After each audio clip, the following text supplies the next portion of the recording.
Bem-vindos a mais um Ambipar News, um canal de comunicação criado para vocês, um canal nosso com muito carinho, feito com muita emoção realmente de ter vocês aí do outro lado assistindo tudo que a gente faz aqui com muito carinho. Quero convidar vocês para que acompanhem o nosso canal do YouTube, vejam os outros programas, que foram programas de tremenda importância. E hoje, dia 2 de julho, é um dia muito importante, é o dia que comemora o Dia do Bombeiro.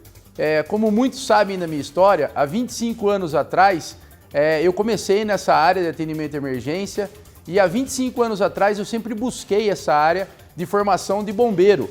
Sou instrutor da Texas A&M University, que é a maior universidade de incêndio do mundo, e é um ramo, é uma atividade que sempre me encanta, então eu gosto muito, mas muito, e eu quero deixar aqui o meu abraço, o meu respeito, o meu carinho para todos vocês bombeiros nesse dia tão importante que é o dia aqui do nosso Ambipar News. E hoje nós vamos falar do licenciamento de transporte de produtos perigosos no estado de Minas Gerais. E a nossa convidada é a nossa gerente da nossa base de Minas Gerais e Goiás, a Cláudia Brum. Bem-vinda, Cláudia. Olá, Galante. Eu gostaria de agradecer a oportunidade de estar aqui dividindo com vocês a Ambipar News. É um prazer fazer parte desse projeto e, com certeza, com muitas informações relevantes. E a Cláudia faz parte do nosso time, como eu acabei de apresentar, gerente lá do estado tão importante que é Minas Gerais e também Goiás. E hoje a gente vai falar um pouco, vai entrar na ênfase da lei do estado de Minas Gerais. Uma lei que é uma lei muito completa, uma lei muito interessante. Então eu vou começar aqui perguntando para a Cláudia, qual a legislação do estado de Minas Gerais que cuida do licenciamento dos empreendimentos, Cláudia? Bom, no estado de Minas Gerais, a legislação que classifica todos os empreendimentos para regularização ambiental é a Deliberação Normativa 217 de 2017. É uma lei que é recente, 2017, mas é uma lei que classifica todos os empreendimentos. E fala pra gente um pouco também da licença de transporte de produtos perigosos, Quais os parâmetros que precisa aí seguir para ter e qual a validade dessa licença? Bom, a Deliberação Normativa 217, ela determina os parâmetros de classificação para o tipo de licença. E o parâmetro para o transporte de cargas perigosas é o número de veículos, ou seja, é o número de caminhões. Então, dentro do empreendimento, até 10 veículos é uma licença mais simples, é uma licença bem fácil de se tratar. E acima de 10 caminhões, o licenciamento fica um pouco mais particular, tem algumas particularidades. E a legislação ainda, com todas as alterações, o que ela fez? Ela passou de 4 anos de validade para 10 anos de validade. Esse é um assunto muito interessante, Cláudia? Eu estou vendo aqui várias participações, várias perguntas, vários questionamentos, que é realmente uma dúvida de muitas empresas, que ainda não possuem e precisam dessa lei. Então, o que necessita, esse documento? Que documento necessita para que a pessoa possa obter essa lei no estado de Minas Gerais? Bom, no licenciamento de transporte de cargas perigosas, ele tem uma especificação particular que a hora que nós vamos formalizar o processo, além dos dados cadastrais, administrativos, nós precisamos de anexar o Plano de Atendimento à Emergência, o PAE, que já é regulamentado e tem suas diretrizes próprias. Então, no transporte de cargas perigosas para regularização, é necessário o PAE. E fala um pouquinho para a gente quais são essas diretrizes. Bom, o PAE ele deve conter os dados cadastrais da empresa, ele deve ter a rota, principalmente a rota e produto, isso é fundamental, porque é licenciado a rota, e também deve conter já a empresa que vai estar disponível de prontidão 24 horas para o atendimento à emergência. É importante a gente falar que o estado de Minas Gerais é um estado que teve uma preocupação muito grande, O órgão ambiental de Minas Gerais teve uma preocupação muito grande em estudar esse assunto, em fazer uma das melhores legislações do Brasil para um estado, ser realmente muito rigorosa. Então, assim, eu queria te perguntar se essa lei ajudou na segurança das estradas de Minas Gerais, Essa legislação, ela traz uma segurança maior, inclusive traz uma diminuição para os acidentes? Fala um pouco para a gente sobre isso. Galante, eu te agradeço demais a sua colocação, porque esse é um tema de extrema relevância. Veja bem, há algum tempo já o Núcleo de Atendimento à Emergência, a própria SEMAD, Secretaria Estadual de Meio Ambiente, tem se empenhado e debruçado sobre essa regulamentação. e em dezembro de 2017 foi publicada a Lei 22.805, onde regulamenta a forma de atendimento aos acidentes nas nossas rodovias. Então a lei com certeza ela veio para melhorar, ela veio para flexibilizar a parte do atendimento, exigências óbvias, com certeza, mas regulamentadas, tudo com procedimento. Então é muito importante a legislação e veio contribuir de forma grandiosa. É importante, né, que o empreendedor, que o dono de empresa, ele saiba que essas medidas, esses controles são também para benefício deles, né? Ou seja, tudo isso melhora a qualidade do atendimento dele, traz para ele realmente um controle muito importante quando ele tem um incidente, uma emergência e também no trabalho preventivo. Cláudia, e fala um pouco para a gente quais são essas medidas da lei. Bom, o que acontece? A Lei 22.805, ela trouxe alguns passos a seguir. Dentre eles, um dos principais é a comunicação em até 1 hora ao núcleo de atendimento à emergência da hora do acidente. Então, em até 1 hora, ele tem que realmente comunicar. O atendimento deverá ser feito em até 2 horas, as primeiras ações emergenciais deverá ser feito em até 2 horas. E o atendimento com todas as ferramentas disponíveis para o atendimento à emergência em até 4 horas para as regiões metropolitanas e em até 8 horas para as demais regiões. E em até 24 horas ele tem que iniciar a remoção dos resíduos e a descontaminação do local do sinistro. Tem algum outro documento específico, né, que o motorista deve portar na condução do produto perigoso? Galante, tem sim. Na verdade, o motorista tem que ter dentro do caminhão o plano de atendimento à emergência simplificado. No estado de Minas, a gente tem chamado ele até pai do caminhão. E ele é bastante simplificado e o motorista tem que ter conhecimento do conteúdo, além de ter conhecimento das primeiras ações emergenciais. É importante não só que ele saiba que existe, né, mas que ele treine, que ele saiba da importância daquele conteúdo e que ele saiba fazer o que determina naquele plano de atendimento à emergência, né? Muitas vezes sair do caminhão, sinalizar a via, manter uma distância segura, esperar a empresa de atendimento à emergência chegar, que são coisas que determinam o plano de atendimento à emergência, que é importante que o motorista saiba, né, Cláudia? Exatamente, é isso mesmo. Ele tem que ter conhecimento de todo o conteúdo e, inclusive, lá dentro, como a gente já citou, além do nome do empreendedor autorizado a dar início às atividades, também tem que ter o nome da empresa de atendimento à emergência. Esse documento ele deve ser atualizado de quanto em quanto tempo? Bom, ele deve ser atualizado todas as vezes que tiver qualquer tipo de alteração, seja rota, seja produto ou o nome do responsável. Então, qualquer tipo de alteração, ele deve ser atualizado. Cláudia, você está bem presente, né, nessa realidade do estado de Minas Gerais. É uma mineira, conhece muito esse estado aí como ninguém. E eu queria que você falasse para mim um pouco e citasse alguma consideração ou alguma particularidade dessa licença do estado de Minas Gerais. Bom, os empreendimentos, na verdade, eles devem consultar e verificar se a licença é estadual ou municipal, porque devido à implantação da Lei Complementar 140 de cooperação entre a federação e os municípios, Minas Gerais se proliferou no licenciamento ambiental municipal. Então, a consideração que eu faço é essa: verifique onde vai ser licenciado efetivamente o seu empreendimento. E uma coisa muito importante, né, de lembrar desse item é que realmente a empresa de atendimento à emergência, vamos falar no caso da Ambipar Response, né, ela está onipresente em todo o estado de Minas Gerais e com base 100% própria, né? As bases são nossas, não são parcerias. Eu queria que você falasse um pouquinho para a gente sobre isso.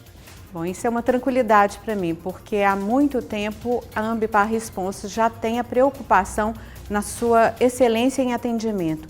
E efetivamente, com a legislação, com a 22.805, qual que é a proposta que o grupo colocou para a gente como um desafio para todos nós, principalmente os mineiros?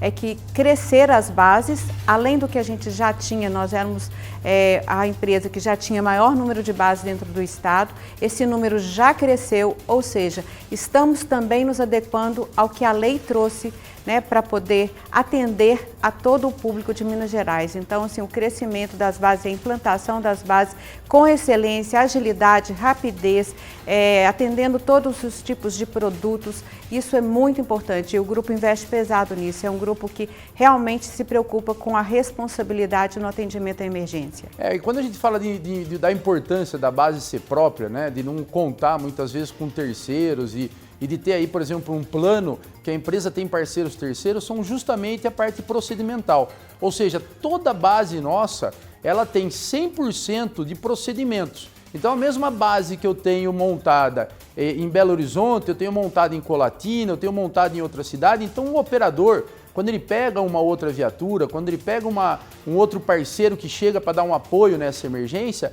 ele sabe exatamente quais são os itens, quais são os equipamentos, ele monta a sua viatura do começo até o fim, ele dá manutenção nesses equipamentos.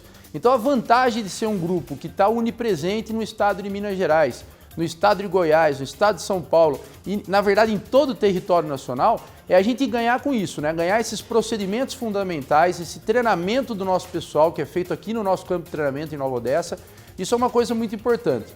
Então, falando em Nova Odessa, né, lá a gente tem o Hazmat Day, que é um dia que a gente recebe os nossos clientes lá na nossa base, para poder ter um primeiro contato aí do que é um possível acidente com um produto químico perigoso, para ele poder entender e ver a importância que é o motorista dele ter esse treinamento, as equipes dele de resposta à emergência terem esse treinamento. Então eles têm um contato pela primeira vez, talvez com uma viatura de atendimento emergencial, com os equipamentos que compõem aí o atendimento emergencial. Muitas vezes eles até chegam a experimentar o que é vestir uma roupa nível A, acompanham demonstrações que a gente faz no campo de treinamento, por exemplo, da retirada de uma vítima de uma área classificada, né, uma descontaminação, de como é feita a descontaminação dessa vítima para que ela possa ser socorrida, a descontaminação do nosso pessoal que faz o atendimento à emergência, tudo dentro da linguagem do Incident Commander, né, de uma lógica do Incident Commander que é feito no momento do acidente. Então, por isso que é muito importante entender, conhecer, ver um cenário emergencial, né, saber de repente que um transbordo precisa ser aliviado por uma boca de visita, o processo do aterramento, por que da segurança de um aterramento no momento de um acidente. Isso é uma coisa muito importante. E aí, quando a gente fala, né, principalmente dessas zonas de controle, e mostra um pouco isso no nosso Hazmat Day, o pessoal entende que um motorista que muitas vezes está na zona quente, ele está na zona quente, ele tem que sair dessa zona quente. Existe a zona morna, existe a zona fria, e o motorista tem que sair da zona quente e ir para a zona de exclusão. Para quê? Para que não se contamine, para que não se torne uma vítima a mais desse acidente. E quem que vai adentrar nessa zona quente? São as equipes devidamente paramentadas, com os equipamentos de proteção individual adequado para aquele cenário emergencial. Então, quando ele vai adentrar a zona quente, ou seja, a zona do acidente, né, que teve ali aquele acidente, a equipe está devidamente paramentada, né, devidamente equipada, para poder chegar, de repente, até uma válvula que está com problema e fazer o fechamento dessa válvula. Mas nesse sistema de comando de incidente, a gente sabe também que muitas vezes outra equipe tem que ir para um recurso hídrico, instalar uma barreira de contenção, e uma barreira de contenção ela tem que ser instalada de forma adequada, para que a gente possa drenar esse produto se for necessário. O que a gente está vendo também agora no vídeo é o treinamento que a gente faz da UPCW, que é uma parceria com a Organização das Nações Unidas, que é um treinamento de destruição de arma massiva, onde a gente recebe no nosso campo de treinamento o pessoal do Exército, do Bombeiro, de órgãos ambientais, e a gente faz um treinamento de acordo com o padrão da UPCW. Um cenário que a gente tem também no campo de treinamento, que a gente está podendo ver aí, é um avião. A gente tem um avião, é um avião realmente, em escala real, dentro do nosso campo de treinamento. E um cenário acidental que a gente tem é um vazamento de um possível produto perigoso no porão dessa aeronave. Então, como que eu devo fazer a identificação, como que eu devo fazer a medição para saber que produto que é esse que está vazando dentro do porão de uma aeronave? São cenários realmente dos mais variados que a gente tem nesse campo multimodal, desde a parte da aeronave, tanques, todos os modelos de carreta que rodam no mercado nacional. Então a gente consegue ter essa realidade muito boa para trabalhar, né? Então a unidade de comando que a gente tem, que é acho que uma das únicas na América Latina, faz com que a gente tenha a possibilidade de imaginar e de ver, primeira coisa, de ver de longe o que é um cenário emergencial, seja ele um cenário que envolva um incêndio ou que envolva um simples vazamento de produto químico, saber como a nossa equipe faz, por exemplo, uma aproximação de maneira segura. Isso só se faz possível com essa repetição de treinamentos que a gente tem no nosso campo de treinamento, seguindo aí os mais importantes padrões internacionais, né? Que no caso, por exemplo, a gente tem aí como regra a NFPA 472. Então é muito importante para a gente que toda essa estrutura seja devidamente explicada para os nossos clientes e mostrada. A gente hoje o maior estoque de produtos, no caso de um cenário, de um vazamento, de um acidente, da América Latina. E no Hazmat Day, todo treinamento nosso sempre acaba numa grande confraternização, onde a gente tem aí a possibilidade de estar interagindo com o cliente, respondendo algumas dúvidas dos clientes. Então vale a pena, você que não fez parte ainda, faça parte, entre em contato com a gente e venha para o Hazmat Day, que vale muito a pena estar com a gente. Cláudia, eu quero agradecer muito sua presença aqui no nosso Ambipar News. Quero deixar aqui um espaço para você fazer umas considerações finais. Eu que agradeço muito, Galante, a oportunidade, e eu vou deixar aqui enaltecer o Corpo de Bombeiros. Hoje é o dia deles, então o meu grande abraço e contem sempre com a gente, porque é uma parceria boa que nós temos também. É um profissional de categoria e a gente tem que realmente dar importância a quem tem. E Legal. É isso. E aí eu deixo pelo Grupo Ambipar, pelo meu em particular, mas pelo Grupo Ambipar também. Obrigado, Cláudia. Realmente, o dia 2, comemoração do Dia do Bombeiro.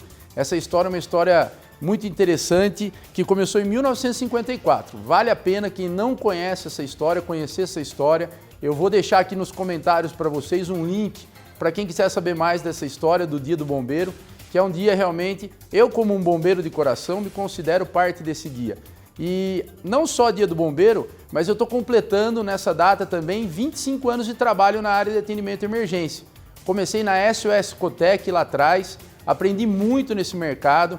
Fui um dos fundadores da primeira empresa de atendimento à emergência junto com o Grupo Planeta Ambiental e agora a gente tem hoje o privilégio de trabalhar na maior empresa de atendimento à emergência e completar 25 anos de trabalho nesse mercado. Obrigado a todos por nos acompanharem.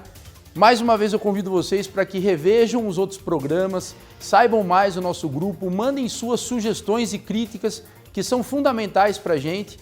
A gente quer escutar mais de vocês, o que vocês querem escutar, que vocês querem saber um pouco mais do nosso grupo ou desse mercado de atendimento emergencial. Não esqueça, você que não está inscrito no nosso canal, se inscrever no nosso canal, vai estar aqui embaixo o nosso QR Code, aponta aí o seu celular para ele, baixa a inscrição no YouTube e comece a acompanhar a gente. Um abraço, obrigado!